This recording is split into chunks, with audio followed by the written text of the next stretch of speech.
صلوات بھیجیے محمد و آل محمد۔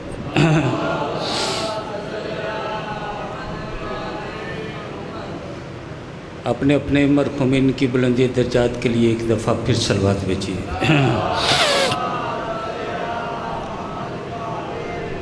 صلوات کا پڑھنا عظیم ترین عبادت ہے۔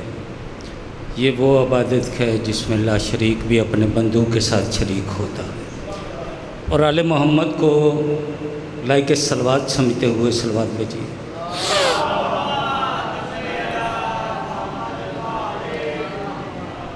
نعرہ تکبیر۔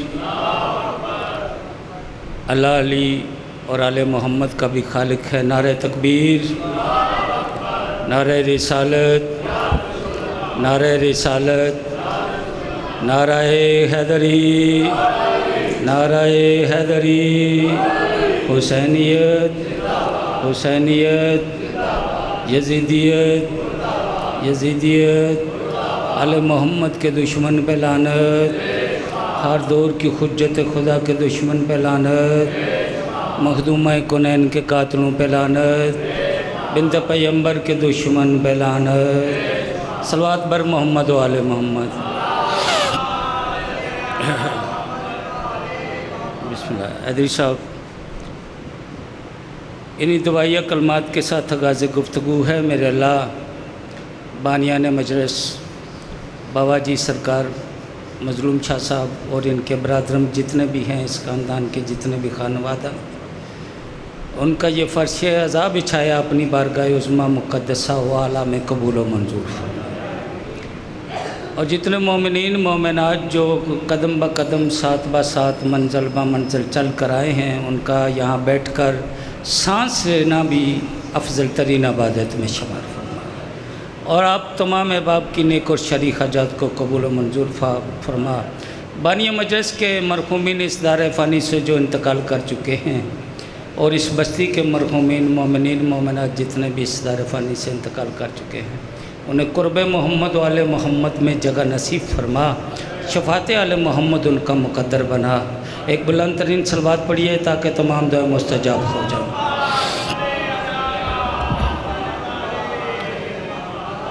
میں خیر مجلس کے آغاز میں اپنی گفتگو سے پہلے یہ لازمی سمجھتا ہوں کہ ایک منفرد سی دعا مانگی جائے۔ پروردگار عالم ہمارے حقیقی وارث سلطان کائنات ولی العصر کا جلد ظہور فرما۔ ہم سب کو ان کی نالین اشرف پر سجدہ کرنے کی توفیق عطا فرما۔ ایک بلند ترین صلوات پڑھیے تاکہ مولا کے ظہور میں تعجیل ہو جائے۔ لیجیے حضور، کوئی ذاکری کا دعویٰ نہیں ہے، کوئی عالمانہ گفتگو کا دعویٰ نہیں۔ بسم اللہ۔ عزاداران حسین کی جوتیوں کا چھوٹا سا گداگر ہوں۔ گداگری مقصود ہے، اور یاد رکھیے گا یہ وہ دروازہ ہے جو بھی اس پہ جھکتا گیا وہ سلمان بنتا گیا، اور جو بھی اس سے دور ہوتا ہوا گیا وہ شیطان بنتا گیا۔ زندہ آباد، زندہ آباد، مرد آباد، آپ سلام، مرد آباد، یک زباں ہو کے حیدری۔ آپ سلامت۔ ایکو تھوڑی سی کم کر دیجیے گا کیونکہ میں خطیب ہوں اور بڑا سلو پڑھتا ہوں تاکہ میری گفتگو ان تک پہنچ جائے۔ لیجیے حضور، پروردگار عالم اپنے لارہ مدلل محکم کتاب قرآن المجید والفرقان الحمید کتاب المتین کتاب الحسین میں حسین ترین ارشاد فرما رہا ہے، بسم اللہ الرحمن الرحیم وَآتَصِمُوا بِحَبْلِ اللَّهِ جَمِيعًا وَلَا تَفَرَّقُوا۔ صلوات۔ بہت مختصر سی گفتگو کرنے لگا ہوں، بہت مختصر سی گفتگو۔ اللہ قرآن میں کہہ رہا ہے، قرآن پوری کائنات کے لیے سرچشمہ ہدایت بن کر آیا ہے، فقط مسلمانوں کے لیے نہیں ہے۔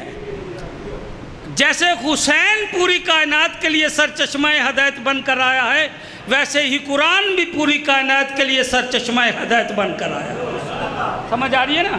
اور حقیقت میں آپ دیکھیں گے اگر قرآن بولنا شروع کر دے تو پھر وہ حسین بنتا ہے، اگر حسین عمل کرنا شروع کر دے پھر قرآن بنتا ہے۔ وعدہ ہے۔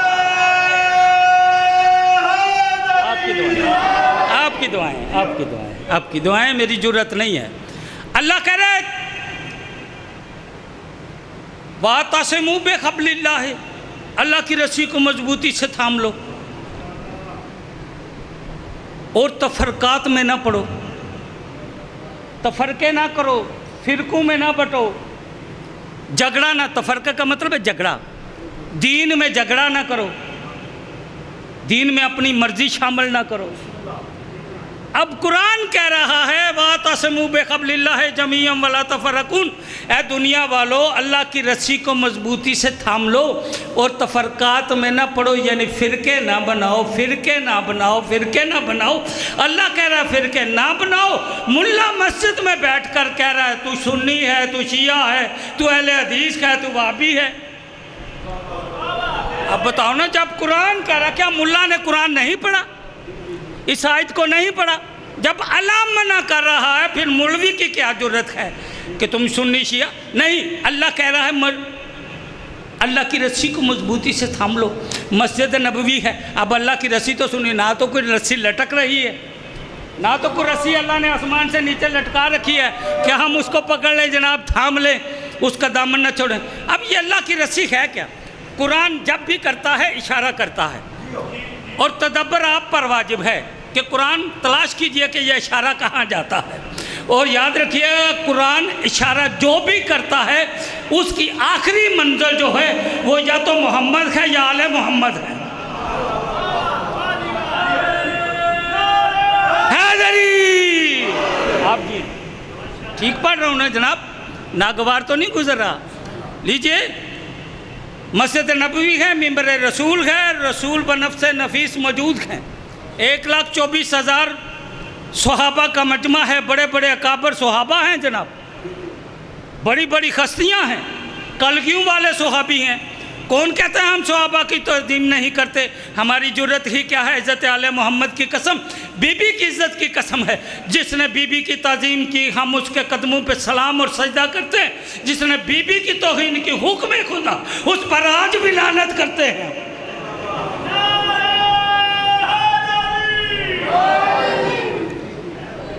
سمجھ آ رہی ہے نا؟ بے شمار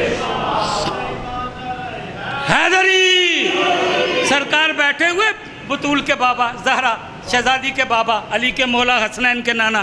لوگوں نے پوچھا، سرکار نے اس آیت کو تلاوت کی اور تفسیر بیان کرنا چاہتے تھے۔ لوگوں نے پوچھا مولا یہ اللہ کی رسی ہے کیا؟ بے حبل اللہ ہے، یہ کیا ہے بے حبل اللہ؟ یہ اللہ کی رسی کون سی ہے؟ تو مولا فرمایا آنا ونحن بے حبل اللہ، اللہ جس رسی کو تھامنے کا حکم دے رہا ہے وہ کوئی اور نہیں ہے، بس ہم آل محمد ہیں۔ جس نے ہمارے دامن کو پکڑ لیا اس نے اللہ کی رسی کو پکڑ لیا، اور جس نے اللہ کی رسی کو پکڑ لیا اس کی آخری منزل جو ہے اس کا ٹھکانہ جہنم نہیں ہے بلکہ جنت ہے۔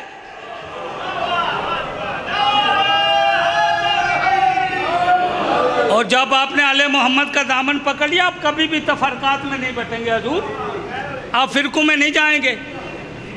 تو اللہ کی رسی کو تھامیے، چاہے سنی ہیں، شیعہ ہیں، دیوبند ہیں، وہابی ہیں، جو ہیں میری پلکوں پہ ہیں حضور۔ جو بھی لا الہ الا اللہ محمد رسول اللہ پڑھتا ہے اس پر واجب ہے کہ وہ اللہ کی رسی کو تلاش کرے، اسے تھامے رکھے، مضبوطی سے تھامے رکھے تاکہ وہ گمراہ نہ ہو۔ یہ اللہ کی رسی ایسی ہے جو اہل ایمان کو گمراہ نہیں ہونے دیتی۔ اور یاد رکھیے جس نے بھی اس رسی کو چھوڑ دیا وہ شیطان کا نمائندہ ہو گیا، اور شیطان کبھی بھی کل ایمان کے قریب نہیں آنے دیتا۔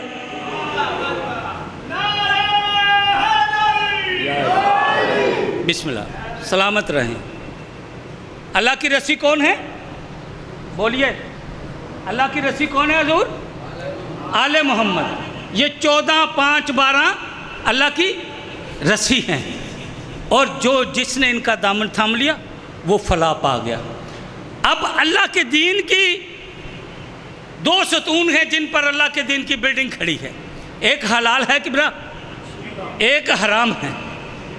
میں نے بابا جی مظلوم شاہ جیسے ایک فقیر سے پوچھا، میں نے کہا یہ تیسری چیز ہے جسے مکروہ کہتے ہیں، یہ کیا چیز ہے؟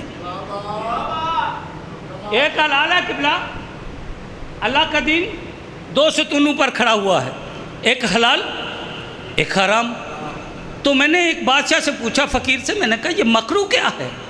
تو انہوں نے کہا بیٹا مکروہ جو ہے نا یہ مولوی کی مرضی کا نام ہے۔ جب مولوی حرام کھانا چاہے نا اس کی طبیعت بن جائے، وہ کہتا کوئی بات نہیں یہ مکروہ ہے، کھا لینا چاہیے، کیونکہ اللہ کا دین فقط حلال اور حرام۔ اب دیکھتے ہیں تہذیب آل محمد کتاب کا نام ہے، 73 فرقے بنے، بہت جلدی کرنے لگا ہوں، پیغام دینا چاہتا ہوں۔ 73 فرقے بنے بابر صاحب قبلہ، صحیح جاتا 73 فرقوں میں 72 فرقے جو ہیں وہ خرگوش کھاتے ہیں۔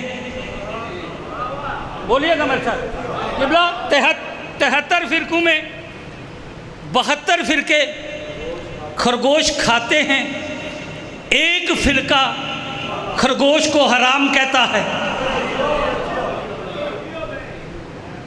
اب وہ 72 فرقے جو ہیں وہ ان کے ماننے والے ہیں جو غیر معصوم ہیں، اور جو 73واں فرقہ جو ہے جو خرگوش کو حرام قرار دے رہا ہے وہ آل محمد کے ماننے والا ہے۔ تو پھر سمجھ میں آ گئی یہ بات کہ آل محمد جو بھی کرتے ہیں اسی کا نام دین ہے، آل محمد جو بھی کہتے ہیں اسی کا نام دین ہے۔ سمجھ آ رہی ہے؟ حیدری آپ سلام 72 فرقے خرگوش کو، زاغم شاہ کی بادشاہ آپ کی جوتیوں کا غلام ہوں، خرگوش کو حلال کہتے ہیں، اور 73واں فرقہ جسے شیعہ کہتے ہیں وہ حرام کہتا ہے۔ اب یہ ریزن کیا ہے؟ یا تو ان 72 فرقوں تک یہ پیغام نہیں پہنچا، یا پھر پہنچا ہے تو انہوں نے انکار کیا ہے۔ تو دین تو آل محمد کے دروازے سے ہے سرکار، شریعت مصطفیٰ کے دروازے سے۔ حلال حرام انسان اسی وقت سمجھتا ہے جب دروازہ رسول پر آتا ہے، ورنہ تو یزید لعین خدا کی اس پر لعنت ہو صبح قیامت تک یہ تو کہتا تھا کہ ماں بھی ایک جیسی، بیٹی بھی ویسی، ماں جیسی، بہن بھی ماں جیسی ہے تو عورت، مگر حسین نے کہہ دیا لاکھ ایک جیسی ہوں مگر بیٹی بیٹی ہے، بہن بہن ہے، ماں ماں ہے، بیوی بیوی ہے۔ حسین نے بتا دیا کہ بس دو ہی باتیں ہیں، حلال حلال ہے، جس کو اللہ نے حلال کیا ہے وہ صبح قیامت تک حلال رہے گا، جس کو اللہ نے حرام کیا ہے وہ صبح قیامت تک حرام ہی رہے گا۔ تو لیجئے حضور، خرگوش حرام کیوں ہم نے تسلیم کیا؟ قوم شیعہ نے، فقہ جعفریہ کیوں خرگوش کو حرام کہتے ہیں؟ اپنی بات کو کامل کروں اور ممبر اپنے عزتوں والے بھائی کے حوالے کروں، اس لیے کہ تہذیب آل محمد کتاب کا نام ہے، میرے اور آپ کے چھٹے مولا حضرت امام جعفر صادق علیہ السلام۔ بادشاہ کے قریب ایک بندہ آیا، اس نے کہا مولا یہ خرگوش کی خلقت کیسے ہوئی؟ ہر دور کے ہر نبی کی امت کو اللہ نے مسخ کیا ہے، کسی کو بندر بنا دیا، کسی کو ریچھ بنا دیا، کسی کو بیڑیا بنا دیا، کسی کو کچھ بنا دیا، یہ کیوں ہاتھی بنا دیا؟ یہ کیوں کہ اس قوم میں ایک گناہ ہوتا تھا اور ایک گناہ کی سزا کی وجہ سے ان کی شکلیں مسخ ہو جاتی تھی۔ اور یہ کیا عجیب محبت ہے میرے مصطفیٰ سے اس کے اللہ کی، اور کہا میرے حبیب میں تجھ سے وعدہ کرتا ہوں تیرا امتی جتنا بھی گناہ گار ہوگا، چاہے سارے نبیوں کی گناہ وہ تیری امت میں آ جائیں گے، پھر بھی میں تیرے صدقے میں اس کی شکل نہیں بگاڑوں گا۔ حیدری شکریہ ادا کیا کیجئے محمد و آل محمد کا، ورنہ آپ آئینے کے سامنے کھڑے ہو کر اپنا چہرہ دیکھ کر یہ ضرور سمجھنا کوئی نہ کوئی بھی اس وقت ایسا محمد ہے جس کی وجہ سے تمہاری شکل انسانی موجود ہے۔ سمجھ آ رہی ہے؟ لیجئے حضور، اس نے کہا مولا یہ خرگوش کیسے خلق ہوا؟ مولا فرمایا یہ اپنے نبی کی قوم کا، امت کا ایک خاتون تھی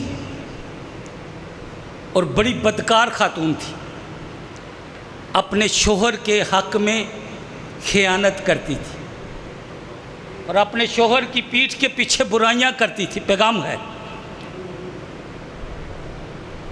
اور چھوٹی سی بات کو بڑا چڑھا کر بیان کرتی تھی، فتنہ پرور تھی، فساد پھیلاتی تھی۔ تو اس جرم میں اللہ نے اسے مسخ کر دیا، اس کے کان بڑے کر دیے اور اس کی جو منہ ہے وہ چوہے کی طرح کر دیا۔ اور یاد رکھیے گا، یہ جو مسخ شدہ چیز ہوتی ہے نا انسان سے، اللہ اسے حرام قرار دیتا ہے۔ آل محمد نے اس لیے اسے حرام قرار دیا ہے۔ اور یاد رکھیے گا اس میں ایک اور بھی یہ چیز ہے کہ میں ممبر کے تقدس کی کو ملحوظ خاطر رکھتے ہوئے کہ اس میں وہ ایام بھی ہوتے ہیں اس میں جن ایام میں خاتون پر اللہ کی عبادت حرام ہے، یہ ان ایام سے بھی گزرتا ہے۔ سمجھ رہے ہیں نا میری بات کو اشارتاً؟ یہ خرگوش ان ایام سے گزرتا ہے جن ایام میں خاتون پر اللہ کی عبادت حرام ہے۔ سمجھ آ رہی ہے نا؟ تو پھر مجھے یہ بتائیے کہ جس چیز کو اللہ نے اتنا حرام قرار دے دیا ہو تو کیا مسلمان کو ابھی تک نہیں پتہ چلا کہ حلال کیا ہے اور حرام کیا ہے؟ جس کو ابھی تک خرگوش کے حلال اور حرام کرنے کی خبر نہیں ہے، یہ بات طے ہے کہ وہ دروازہ رسول پر آیا ہی نہیں۔ بس جی چھوڑنا رہا۔ میرے اور آپ کے چھٹے مولا کا فرمان ہے، جس مچھلی کے جسم پر بدن پر چھلکا نہ ہو اس کا کھانا حرام ہے۔ ملی مچھلی کبھی نہ کھائیے گا، یہ بھی حرام ہے۔ فقہ آل محمد کہہ رہی ہے۔ صلوات بھیجیے محمد و آل محمد۔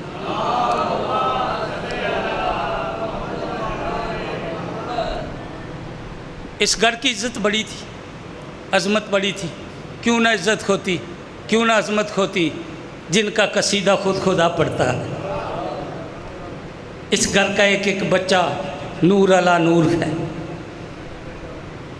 بس عزادارو، اس اللہ کے دین کو بچانے کے لیے اولاد ابو طالب کا بڑا خرچہ ہوا ہے۔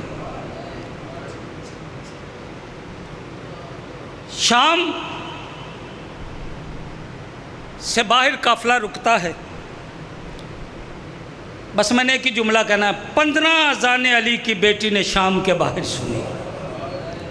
15 اذانیں، 3 دن تک شام کے باہر کھڑا رکھا گیا شہزادیوں کو، اور بازار سجتے رہے، دربار سجتے رہے، ڈول بجانے والے منگواتے رہے۔ میں بڑے ادب کے ساتھ پڑھتا ہوں، میں وہ نہیں پڑھوں گا کہ شراب یہ وہ۔ شمر کمینے نے اعلان کیا، ایک ہی جملہ ہے سرکار، معافی چاہتا ہوں اگر طوالت ہوگی تو۔ شمر کمینے نے اعلان کیا کہ ایک ایسا کام ہے جو بندہ وہ کام کرے گا اسے منہ مانگا انعام دیا جائے گا۔ ہر کوئی آتا، بتا شمر کام کیا ہے؟ کہ وہ جو علی کی عزتوں والی عظمتوں والی بیٹی ہے نا، شمر کہہ رہا ہے، شمر نے نہیں کہا، میں کہہ رہا ہوں، میری جرت نہیں ہے، وہ جو علی کی عزتوں والی عظمتوں والی بیٹی ہے نا، وہ سفید بالوں والی ضعیفہ کے پیچھے، پشت کے پیچھے سر رکھے ہوئے اللہ کی تسبیح و تقدیس میں اور شکر خدا میں مصروف ہے، تو اس کو سونے نہیں دینا۔ ایک آیا واپس چلا گیا، اس نے کہا نہیں، دوسرا آیا واپس چلا گیا، آخر میں ایک شخص لعین آیا، بڑا سنگ دل تھا۔ حارث بن نوفل کتاب میں لکھا ہے، تاریخ لکھتی ہے، حارث بن نوفل نے کہا میں کروں گا یہ کام، میں نہیں سونے دوں گا علی کی عظمتوں والی بیٹی کو۔ کہا مگر تو مجھے کیا دے گا؟ اس نے کہا میں تجھے فلاں جاگیر دوں گا، یہ انعام دوں گا۔ اس نے کہا ٹھیک ہے، سب قبول ہے، مگر اب میں دیکھنا چاہتا ہوں کون عزادار ہے جس کی آنکھ میں سجدہ کا حیا ہے یا جس کے دل میں بی بی کا درد ہے۔ اس نے کہا تو مجھے فلاں فلاں انعام دے گا؟ کہا ٹھیک ہے۔ کہا مگر میری ایک شرط ہے، میں وعدہ کرتا ہوں کہ میں اب شام میں کبھی بھی اس بی بی کو سونے نہیں دوں گا، لیکن میری شرط یہ ہے کہ مجھے چمڑے کا تازیانہ نہیں چاہیے، مجھے لوہے کا تازیانہ چاہیے۔ بس عزادارو ایک ایسا وقت آیا اسے لوہے کا تازیانہ ملا، شام کے بازار میں ایک جگہ پہ قافلہ رکا، شہزادی دیوار کے ساتھ آنکھیں بند کر کے بیٹھی تھی، یوں لگتا تھا عباس سے کہہ رہی تھی عباس ذرا دیکھ زینب رل گئی ہے، عباس دیکھ تیری مرشد زادی رل گئی ہے۔ بس عزادارو اس کتے کی نگاہ پڑی، وہ سمجھا کہ علی کی بیٹی سو رہی ہے، وہ بی بی کے قریب آیا، جملہ مسائب چھوڑنے لگا ہوں، جملہ آخری ہے، وہ بی بی کے قریب آتا ہے، اس نے تازیانہ لوہے کا اپنے دونوں ہاتھوں میں تھاما، ابھی تازیانہ بلند ہی کیا تھا کہ ایک ننھی سی بچی آگے بڑھی، اس کے تازیانے میں